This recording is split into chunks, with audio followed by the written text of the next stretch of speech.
Welcome to BrightMindz Aware Expert Talk series. I am Sethu Krishnan, and today we have Mr. Vijay Mudakkayil from Bangalore. Mr. Vijay is a research and development transformation leader and product development expert with more than 20 years of experience in diverse computer technologies and telecommunication. He has worked with large teams across North America, Europe, and Asia as well. Currently, he is heading the research and development team of a multinational company in Bangalore. Thank you, Sedhu. Thank you, Sedhu, for the introduction. So today we will be dealing with the emerging trends in computer technologies, and our main focus is on students who have interest in this field. So let me tell you students first that you have to watch the entire session, and if you have any queries or doubts, you may comment it below, and our BrightMindz expert team will be in touch with you. Also, please make sure that you subscribe to this channel so that we can stay connected, and please share this with among your friends who have similar interests. So let me once again happily welcome you, Mr. Vijay, to BrightMindz Aware Expert Talk. Thank you, Sedhu. It's a real honor to be here. Thank you.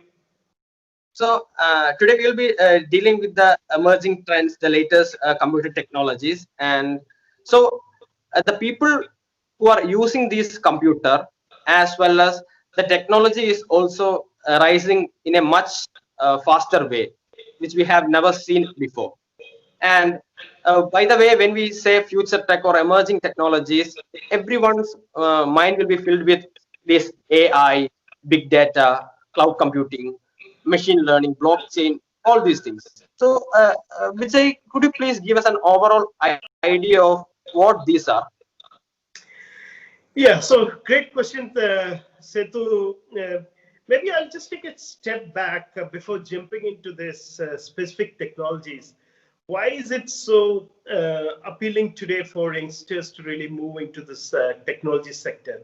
So if you really look at today, the top market capitalization or the companies with top market capitalization in the world, you will see it's highly dominated by the tech companies. The companies, when I say the companies like Amazon, Google, Microsoft, Apple, these are some of the key companies which have kind of dominated the tech scene in the last couple of decades, right? So what is so special about this? So these companies have technology to the core of their business. It is not an enabler anymore. These companies have technology as core to their business, actually. So their actual bread and butter comes from the technology selling, actually. So that's the difference. And you would see this kind of a digital transformation all across, even to the traditional industries, whether it is hotel, airline, or even simple construction business and things like that. So you would see technology proliferation across all the sectors, and technology will be the kind of a defining factor for the success of the companies. Now, if you really look a little more deeper, why this technology has proliferated, or these technology companies have been so successful of late, especially in the last decade and a half or so, I would broadly consider there are three major factors which actually determine this major tech growth, actually. So one is mobile. Mobile has been kind of almost everywhere. Almost everybody has a mobile in the world today, whether you're coming from an advanced country like North America, countries like USA or Canada, from North America, or some of those Asian countries like India or any other Asian country. So you would see that the mobile has been kind of dominated the scene for the last close to 10 years or so. The second part is like the cloud technologies, which also enables you to really build the large-scale applications on cloud without too much investment. You don't have to really worry about your security and the physical infrastructure of the entire cloud infrastructure or your technology infrastructure. You can really use it as an OpEx. And then third factor is more the internet, the underlying internet which allows you to connect. So these are some of the factors which actually led to this technology explosion, or companies really focusing on technology. Obviously, yeah, some of the new trends are some of the technologies that you mentioned. Probably we will get into the details in a short while. But yeah, I think there is a great future. If you are aspiring into the technology area, there is much more growth expected in the coming decades or so, and a lot of automation using AI, ML, NLP, those kind of technologies, which we'll briefly talk in the subsequent phases of this discussion. Okay. So as you have said, like the use of mobile phones or the ease of using these mobiles as well as these computers and the cloud technologies and cheap internet, all these have enabled to the rise in users as well as innovative technologies coming to us. So whenever we are telling this, everyone's mind will be filled with some confusions like, is it going to eliminate so many jobs? Some say that is going to happen, but on the other hand, the experts say that more jobs will be created. So, could you please tell us, like, what actually, whether it will take away jobs or will it give more jobs? Okay, so this is an interesting question. So this keeps happening whenever new machines are invented. Obviously, this kind of questions were asked. I remember growing up in the 80s when computerization was coming in. There was huge, especially in Kerala, there was huge protest against computers because that will take away all the traditional jobs of clerks and others. So in a way, there may be some truth to it. Some low-end jobs can be completely automated, and the human race can focus on more value addition kind of jobs. Some of the repeatable jobs, obviously, it can be automated and it can be done in more efficient way through these kind of technologies.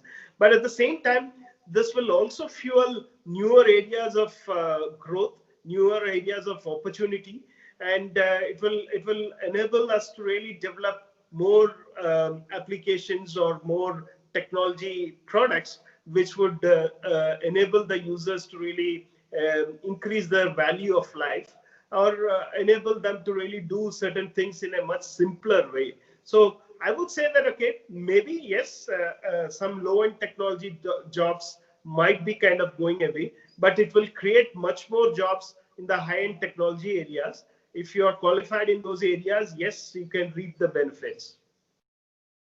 Oh, okay, so we need not worry like it will take away our jobs. Yeah, I mean, I'm an eternal optimist, so I look at the positive side of things. Maybe some jobs might be lost, but at the end of it, like if you balance the equation, more jobs will be created. And especially the new generation kids who are getting into engineering colleges and subsequently specializing in these areas, they don't have to really worry because this technology sector is really going to boom. Okay. So, adding to that, you have mentioned about students. So, who are looking into these technologies or in computer field, they will all get fascinated and they'll all be really interested. But actually, from an engineer's point of view, what type of skill sets do one require to excel in this field? Yeah, so I believe today mostly everybody uses some computer or the other. When I say some computer, even mobile is also a computer today, right? So everybody uses it. So one level of familiarity with all computers are available to everyone, I would say. But then if you wanted to choose this as a career, then you have to really go a little bit deeper into it. So obviously, programming is the heart of any computer application. So you should have a kind of a, if you want to be a kind of a, become a developer or a software architect and those kind of core technology areas, if you want to pursue your career, you need to be a good programmer. Okay, so you it's a kind of skill. It's more like you're cycling or swimming. Unless you do it, you can't really acquire that. How much ever you study, it will not give you that kind of expertise in programming. So you need to really start programming and develop programs, develop applications, develop fun games which excites you.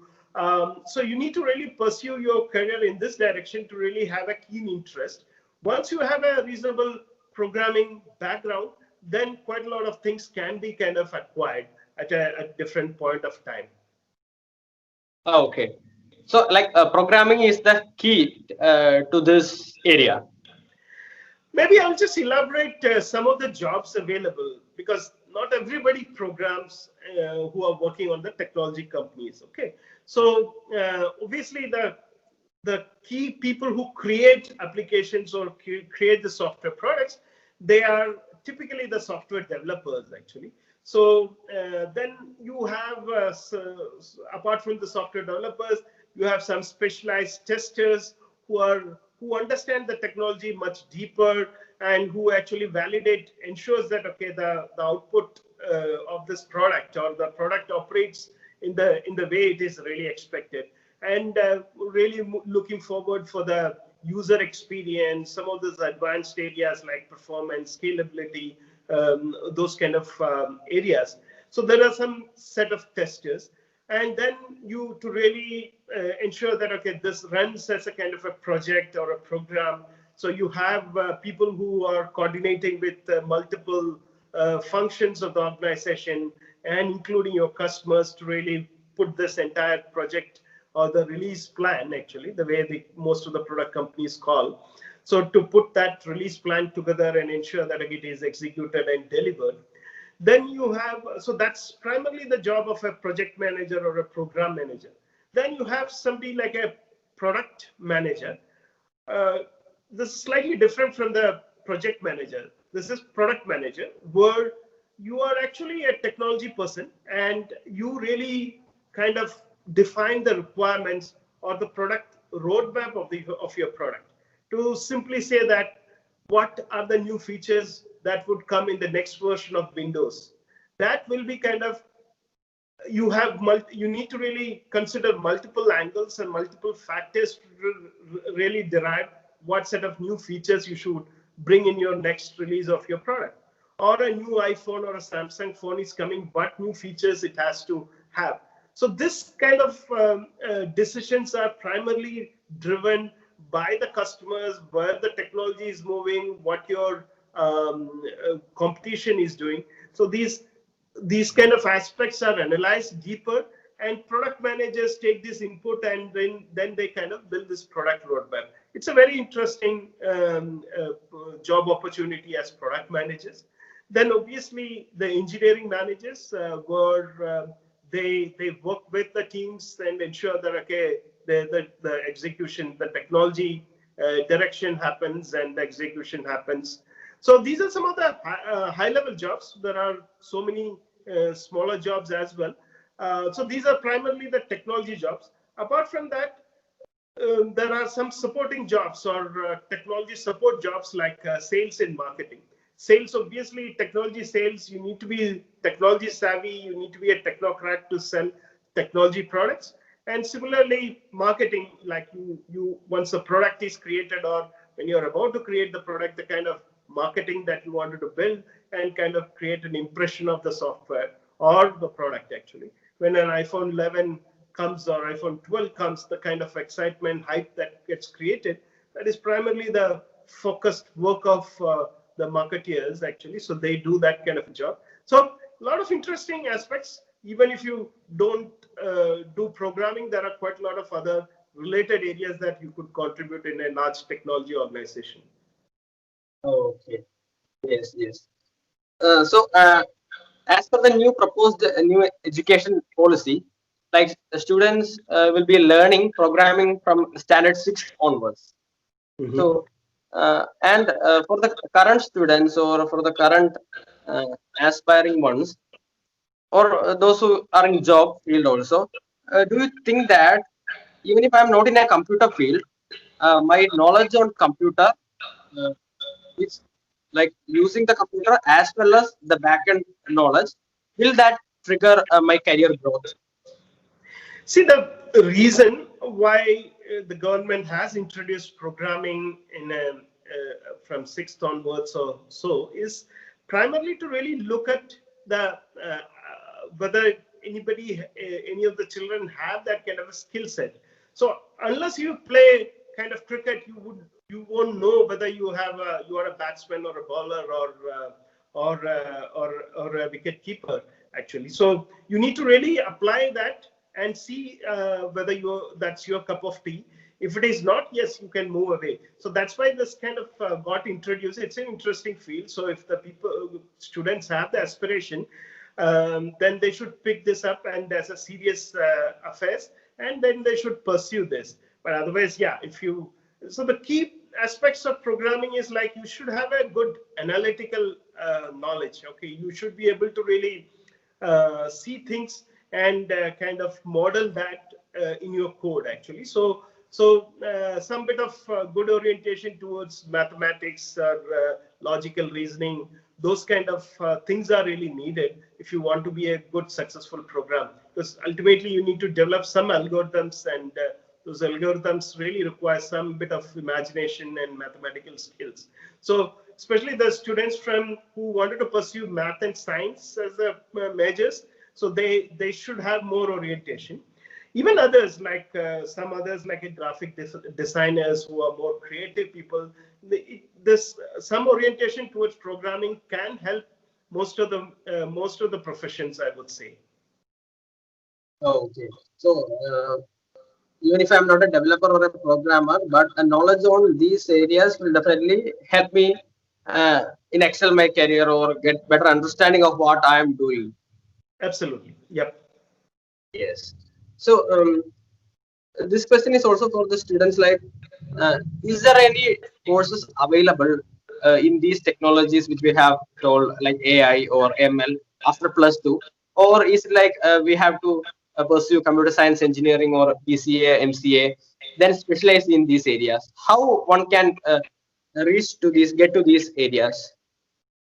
Okay, so maybe before answering that, let me give you a little bit high-level view of this newer technology and what are the options available.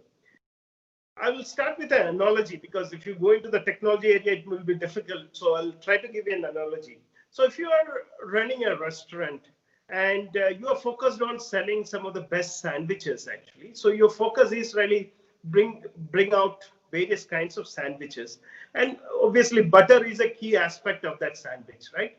Now, how do you get butter? Butter is almost synonym to your AI ML technology. Okay, you can buy butter from your grocery store. You walk into your grocery store and buy that butter. You don't care how this butter has come and all. So you just buy it and use it in your sandwich and sell it. The other option is like you buy milk and do all the required process and get butter out of it. The third aspect is like you buy a cow and then go into that area, like get the milk out of from the cow and then kind of get the butter out. So if you're a restaurant guy focused only on sandwich, your intention is not to really go and buy a cow and get into all those kind of hardships of getting a cow. So instead, you better buy the butter from the store. So that's how the AI ML field is. So if you are an application developer, if you wanted to solve a real life problem, then you better use some of the AI ML APIs or technologies available, especially from most of the cloud service providers like Amazon, Google, Azure, or many other providers are there. So you use their APIs, you build your application, and then, for example, you want to translate a natural language sentence or say from Malayalam to Hindi or English, then you don't have to really build the natural language processing model. You use the APIs to really translate that. The second option is to really kind of model it by yourself, actually. Like you have the data, you train your system and model your system actually. So model your algorithm. And then with that model, you can put any input and you'll get an output out of it, right? So that's modeling part you can really do. Then the third, which is the most difficult, I would say, and more mathematics oriented, data science oriented activity is like you actually have lots of data, do various statistical and mathematical analysis of the data, and then come out with various algorithms and mathematical models of it, which will allow you to really cater to the other two category of set of people. So broadly, at a high level, it's all everybody could use AI ML technologies. As we move forward in the next decade or so, you would see quite a lot of applications of AI ML on a day-to-day life. Almost everything, starting from your grocery ordering to your getting a repair specialist for your refrigerator or TV. Anything you see at home can be automated, right? You can be predicted and automated. So all those applications are going to come in future.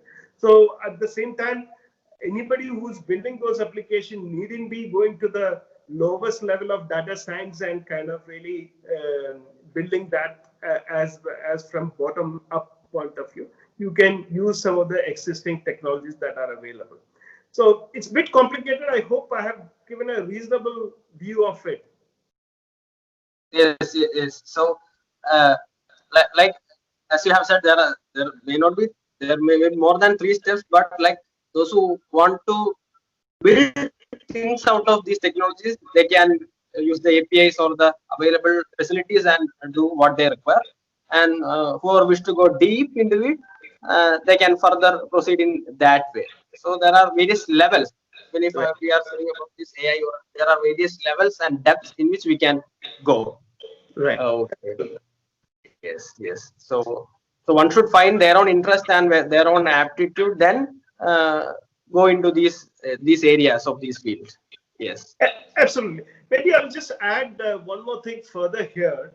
In a traditional programming kind of situation, you have a set of rules and you implement those rules, and the computer takes the input and your output comes out. For example,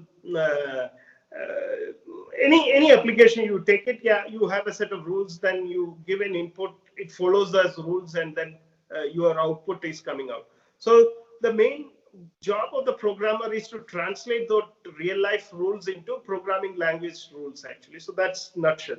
But when it comes to AI ML or specifically ML kind of technologies, it's like you have a data set, the past historical data set is available with you, then you have to train your system. You need to really ensure that, okay, you're with your this training data set, you kind of model it properly, you train it properly, and your model is closer to your real life scenario. Then post that, your evaluation data you pump in and you get the output. So in this case, unlike the traditional model, you are not actually setting the rules, but you are actually training the system with the help of your historical data. So there's a slight difference in the traditional programming and the kind of machine learning techniques that is available today. Okay. So let me ask you this doubt. So if you look at our Google Mail right now, if you are getting a mail like congratulations for winning this award, we will have some suggestions at the bottom, like auto replies will be there. Thank you very much. Thank you for your appreciation. So is this an example of what you have told? This machine learning or AI, is this an example, a simple example of that? Yeah, so Google email extensively use this kind of technology, right from spam detection. Like if there is a spam email coming, it can detect using some of these machine learning techniques. And then it will also allow you to, based on the content, it is not word by word, it is more like a sentence by sentence. it is content aware, like what mail has come. If it is a congratulatory email, then you obviously, you have to respond back, and it has a set of responses. Whatever you type, it will try to auto-fill the rest part, right? Thank you. So yes, it is processing in that way, almost in a real-time manner, actually. So that's one of the applications. Fraud detection, or if you have a kind of a loan application automation, like it follows certain. So anything which is a kind of a repeatable by human beings can be automated. Like so, in a loan application, you follow certain rules, whether it works, matches certain criteria, then you approve the loan, right? So all those areas you can really think of ML, machine learning, kind of providing tremendous help to the human beings. Similarly, insurance claims, various other, even some of the in medical field as well, like even some of the folks who are interested to become a doctor, and even medical field, there are quite a lot of ML applications coming in, whether from diagnosis of disease to really common treatment suggestions that comes through. So various areas you have quite a lot of applications of machine learning and AI technologies. Okay. So you have just mentioned about medical field. So one more doubt regarding that, like, so we have been hearing like the introduction of 5G, a doctor in California treating a patient or doing a surgery in India. So how is this possible, or could you elaborate on what that is? Yeah, 5G along with AI, ML, these technologies, like 5G is going to be a key factor, especially in the technology field. Like all those automated scenarios that you really talk about, whether it is like self-driven cars, or maybe this distant medicine, remote medicine kind of applications. So 5G is an extension of the existing 4G technology, but then the key difference is like it gives you a special spectrum where certain emergency segments like medicine or self-driven cars or these kind of things can be kind of given that specific spectrum, which allows you that, okay, the calls or the connectivity is kind of maintained and with very low latency, and it almost kind of always you are connected, right? Think of a scenario where you are taking your car into a highway and it's a self-driven car or autonomous car. So, and you lose the connectivity, it would be a kind of a nightmare, right? So the 5G kind of technology enables you that way.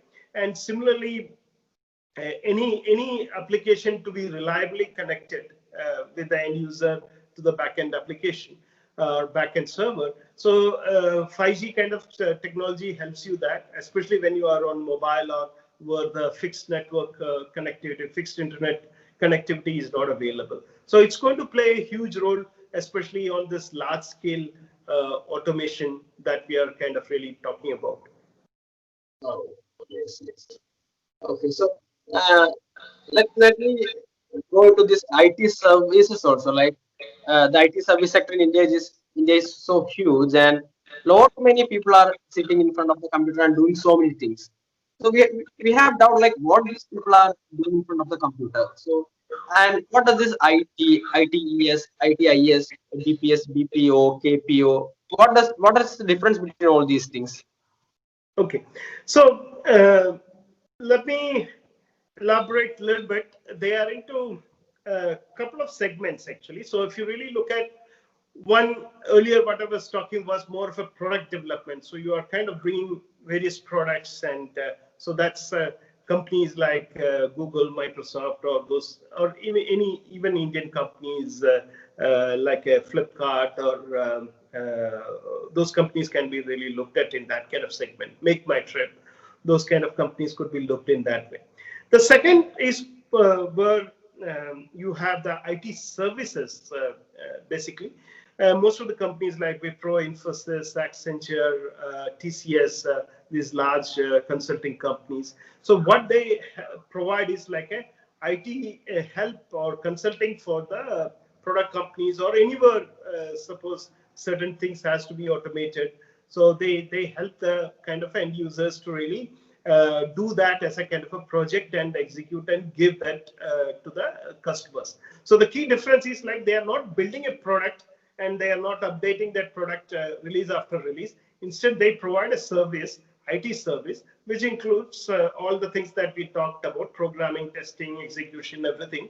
But then it is to be done for a customer. So customer provides the requirements and you do it with your people.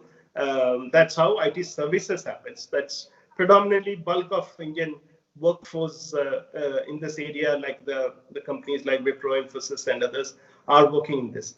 The third layer is more of ITES, enabling service, which is basically which contains all these BPO segments and others. Like there, it is not actually developing anything for a customer or anything. It is more supporting their operations. Like, so for example, you call a credit card company, right? So the call lands in Bangalore, or the call is happening from US and the call is landing in Bangalore. And there are people, agents sitting in Bangalore and who are providing the required help to the customer. And similarly, an insurance claim is made in US. The call is landing in Bangalore. Again, the agent is helping them out. Or you can think of any backend operations available in any kind of company, which is kind of done. Either it can be done by machines or it can be done by human beings. Primarily in India, this ITES were intense. Lots of people are working on.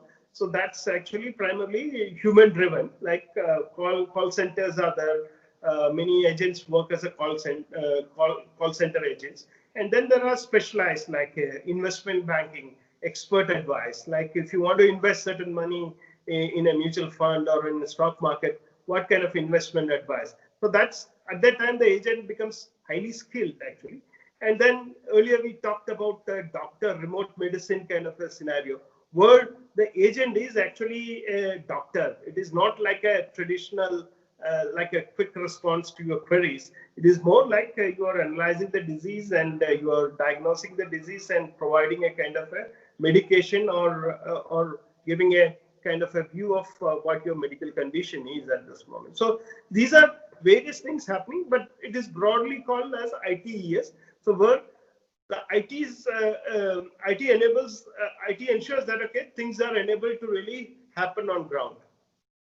Okay, yes. So and so you have mentioned about investment banking. Let's lead me to another question. Like we have been hearing this cryptocurrencies like Bitcoin. So what actually is this cryptocurrency? Okay, before jumping into cryptocurrency, let's focus on the core technology associated with the cryptocurrency. That is blockchain. So maybe everybody may not be aware, but the blockchain is also kind of a new technology that's going to make huge difference in the next decade or so all around the world. So the beauty of blockchain is like compared to what we have today is like a centralized ledger system, like centralized accounting system, whether you call it the centralized banks or centralized way of accounting. That's how the world is today, right? And especially in the banks or the accounting firms, they don't trust anyone. And the point of truth or the moment of truth is only the centralized ledger, right? In blockchain, it is slightly different. Like it is a distributed ledger system. That means anybody part of that blockchain network is contributing to that ledger, and it is a distributed ledger system. What actually happens is like when you create a new entry into this ledger system, there are certain conditions like it is not as easy as like entering a new row to a kind of existing database. there are certain, it is subjected to some smart contract kind of driven between the two entities, and then whether that smart contract, when you say smart contract, it is trackable through a kind of technology. So for example, you are supposed to install a kind of a windmill on some of the mountains actually. Whether you have actually installed it, whether it is working, all those things like a geotagging and various other technology ways you can really detect. Once that is detected, once that is agreed, that means your smart contract is agreed, then you kind of say that, okay, yeah, this job is done. Then the person who has agreed to pay for that will have to really make that payment. That's how this distributed ledger system really works actually. So in the distributed ledger system, blockchain, this cryptocurrency, Bitcoin is one of the model that has been kind of implemented. So when you reward this, like instead of in the normal kind of scenario, you have financial rewards, like you pay that local currency in whichever form, whether it is check or transfer, online transfer, or even cash. But instead of that, there is a cryptocurrency available. That is one model of or one implementation of blockchain, and one of the popular ones popular one is called Bitcoin actually. So through Bitcoin you can really do all kinds of transactions, and Bitcoin against the actual real life dollar, that's actually keep varying, so your net value goes up and down, and various activities that you are kind of doing, you get credit through Bitcoin. So it's an interesting technology, but at this moment, Bitcoin specifically, cryptocurrency in general, and Bitcoin specifically is not legal in India. So you can't really do that. But as a blockchain, as a technology, which is the underlying technology, as I explained earlier, this is very much there, and many of the banking and financial institutions, the people who are into more logistics management, they are all going behind this new technology, and many of the product companies or services companies have a lot of people kind of working or getting into this technologies, and in the coming decade or so, there would be tremendous growth again in this blockchain related technologies. Oh, yes. So coming to another technology, that is cloud computing. So our data is stored in the, we assume that our data is stored somewhere in the cloud. So what actually is this cloud computing, and what was there before this? Okay, great. This is a very passionate topic for me, and I've been extensively working in this area for the last several years. So let me start with the earlier kind of scenario, what you had in the past, actually. So, pick an example of a product company. So their servers, like a Apple or maybe to simplify, let's take Make My Trip, because most of the people will be familiar with a company called Make My Trip. So the entire server fleet need to be maintained. So suddenly, your application is running, it's a web-based application, and people are logging into a system, booking tickets, hotels, plane tickets, and things like that. Then suddenly around Christmas time, there's a huge spike. It's a holiday season, and then there's a Diwali, Christmas, there's a spike. And suddenly the servers are slowing down. Now you wanted to add more servers, so all servers are under their kind of lab or data center kind of space or server room. In olden days, it was more called as a server room. So you need to add more servers, means you need to buy more servers and integrate to the existing set of things, and then kind of build the system bottom up once again, right? And it is not that kind of easy scenario without too much of downtime. So this was the kind of scenario earlier existed in the past. All the companies which have internet-based applications or any of this kind of technology applications, they had their own servers at the back end, which was kind of servicing their end customers. Now comes cloud computing. What cloud computing provides is like, you don't know really where, which physical server on which the application is kind of running at this moment.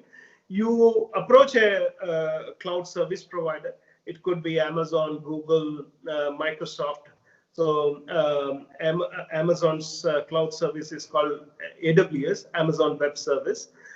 Similarly, Azure and GCP are the two names for Microsoft and Google cloud services. So you can take certain, you don't have to really pre-book them. That's the beauty of it. As your requirement grows, you can really spin up newer instances of your servers, which are basically virtualized servers. So virtualization is the key technology which enables you to really move to a cloud, right? So with virtualization, you move your applications onto the cloud, and it can elastically scale up. And also, if the capacity requirement comes down, it can reduce your capacity. So it is elastically scale up and scales down. Then, so that's at a nutshell, this is what the cloud technology does. But along with that, as things proliferated across the world, so what it allows you is basically you don't have to really put their initial capex investment, the huge amount of money to buy your server room, air conditioning, cooling, and those kind of things. You just focus on your application, you run it on a cloud platform, and within no time, if you're a smart application developer, you can really bring your smart application in probably a few months' time, and you can hit the customer, which is the time to market, the way they call it. That is significantly improved. That's a key help provided by the cloud technologies.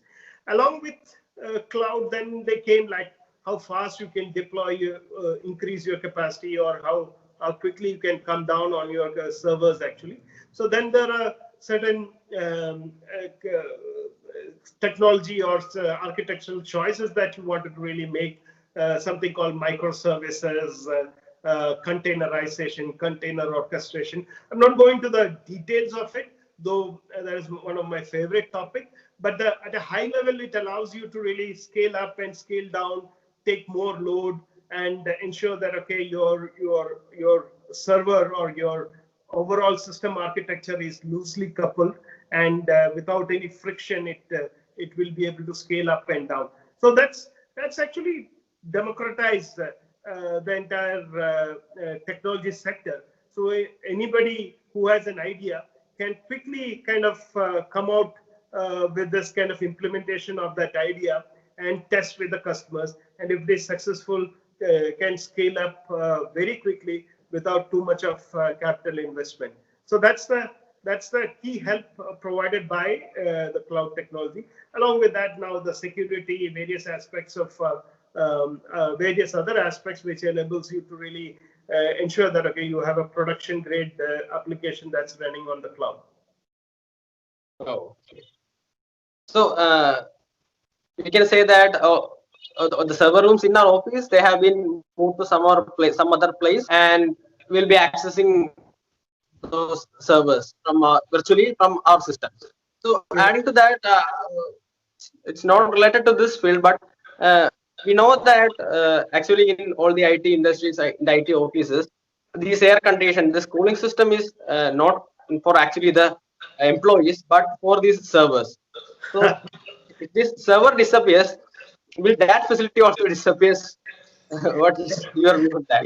Yeah, that's a very interesting question. So yeah, actually maybe taking a step back and really analyzing the IT workforce post-COVID scenario would be kind of completely different. And the all indications what we have today is like we may not have the entire workforce operating from an office. For the last 6 months or so, most of these IT companies all over the world, all the technology companies all over the world has been operating mostly working from home. That means all the developers are doing their jobs from the home, testers are doing, product releases are happening. So there are certain server level components which are sitting in the cloud, so that can be accessed from office or home seamlessly. It doesn't make a much of difference whether you're working from office or home. So the way workforce will be treated in a post-COVID kind of scenario will be completely different. Obviously, there would be some it won't be completely like working from home like we have today in the COVID scenario. There would be certain segment or certain set of people who need to be there in the office. Maybe not 100%, probably 1/3 of your company population has to really work, and probably on a kind of a phased manner. One set has to work on certain time, another set comes at a different time, and third at a different time. So probably that's would be the reason.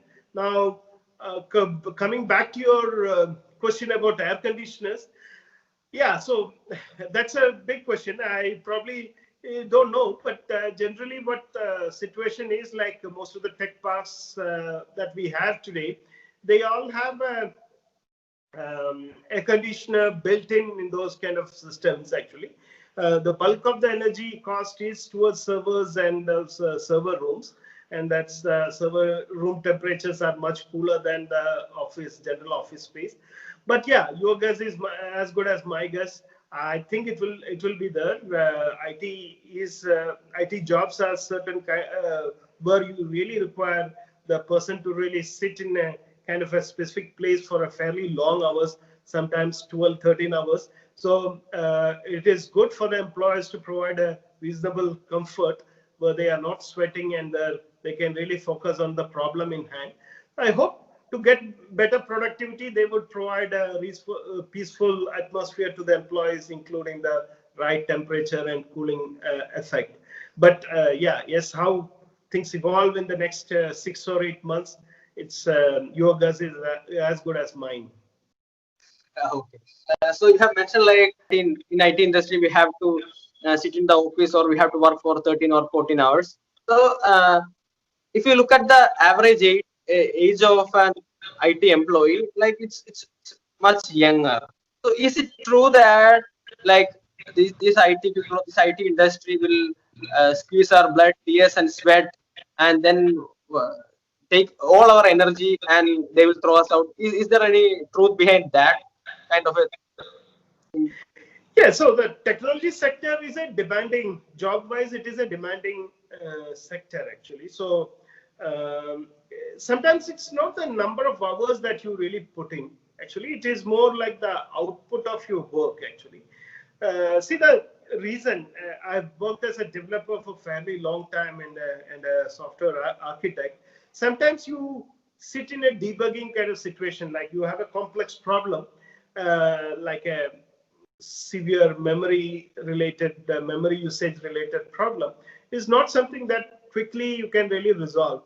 You have to really do it's a big system, so you need to really do a problem isolation, the problem solving point of view. You first problem isolate into a kind of a narrow region, and then you try to solve the problem. So sometimes it takes a fairly long time to really debug a complex kind of a problem. So that's why you would see people kind of really closer to the release, or when a kind of a customer situation, customer critical problem comes in, you might have to spend a little longer time. But generally, I've been leading fairly large teams across various countries and all. Like generally, the expectation is people provide 8 hours kind of an output on a daily basis, on a working day basis. It is not planned with 13, 14 hours. So let me clarify that part. But yes, during certain situations, yeah, you might have to really put in effort.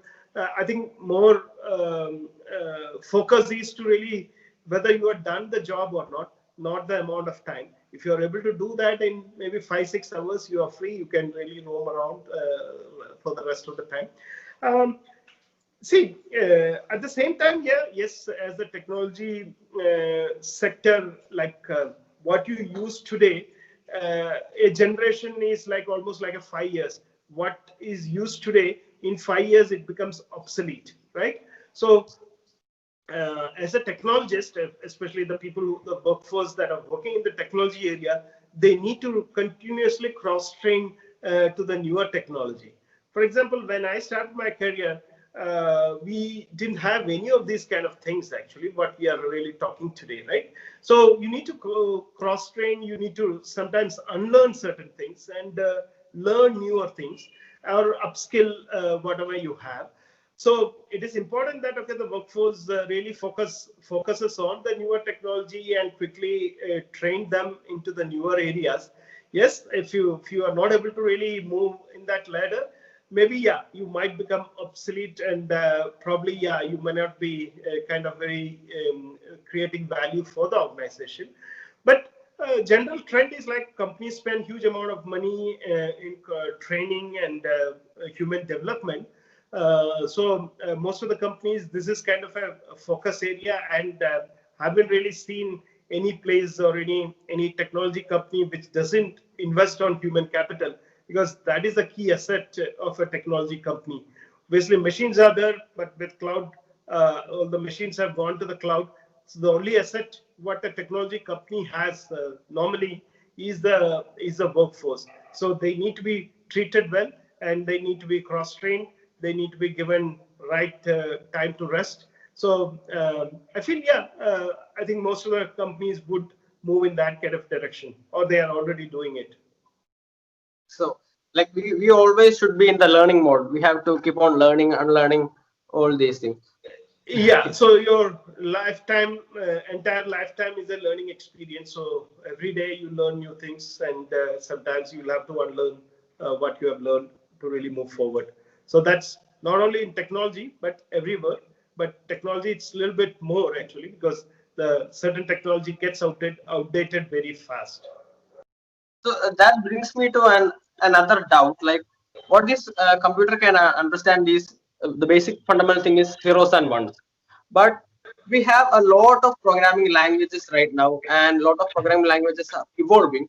So, what is the fundamental difference between these languages? And one more thing, from a student's point of view, how one should learn these languages, or where one should focus, like, oh, this particular set of languages will be my interest area, how one can choose that. Okay, so I've seen a lot of people really focusing on, this language.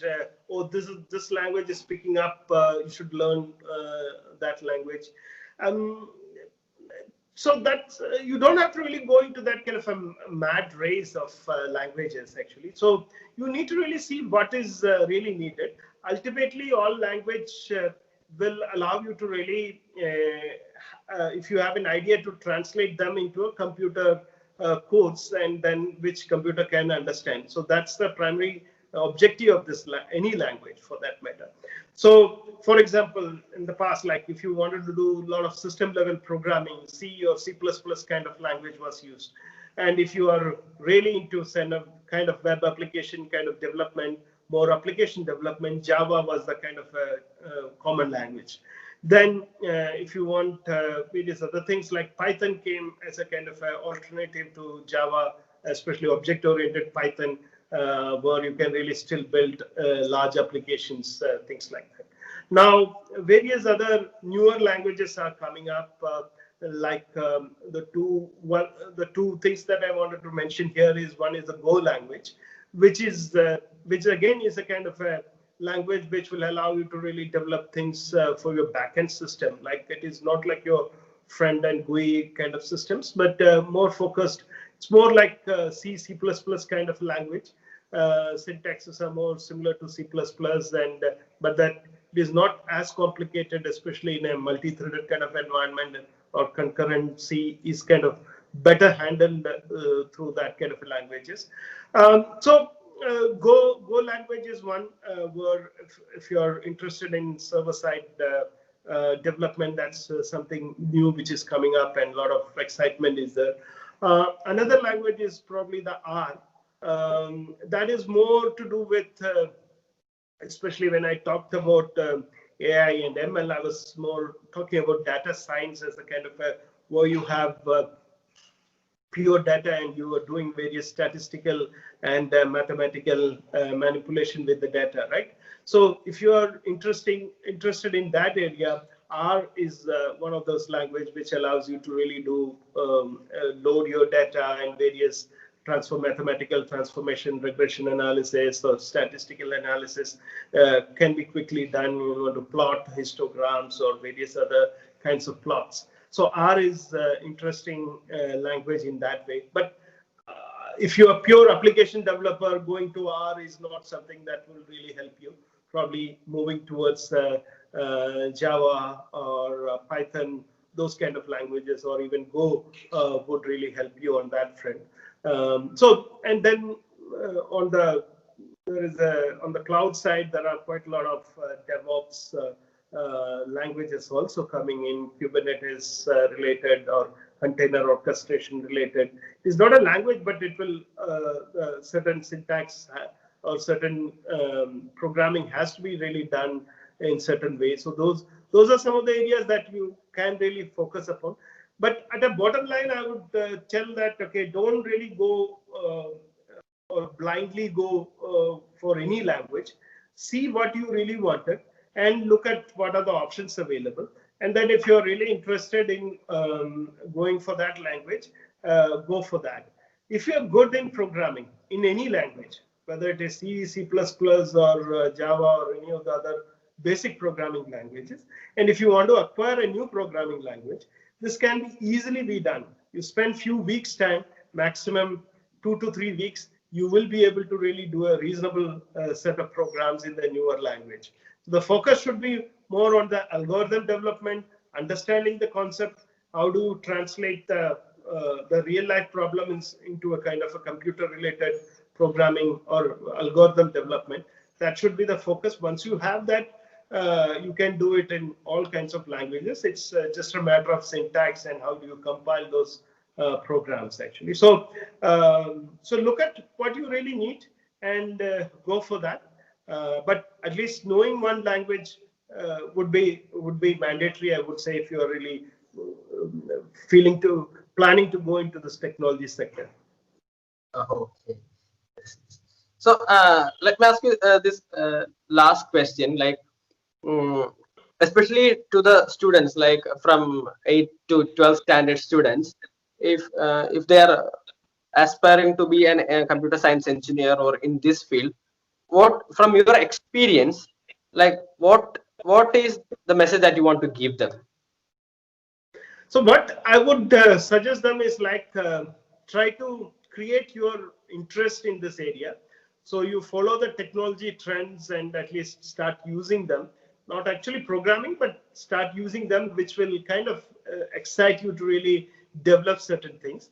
Then at least pick up at least one language, whichever you feel comfortable. Maybe to start with, Python seems to be the simpler language, and then you can start with probably Python and see whether you have the skills or not. If you don't have the skills, then don't worry, you have a lot of other professions available. But if you have the skills and if you have some strong orientation towards math and science, then you pursue at least one language. Then be aware what are the kind of existing technologies available and try to build some applications which excites you. Maybe a gaming application, or maybe try to solve smaller things.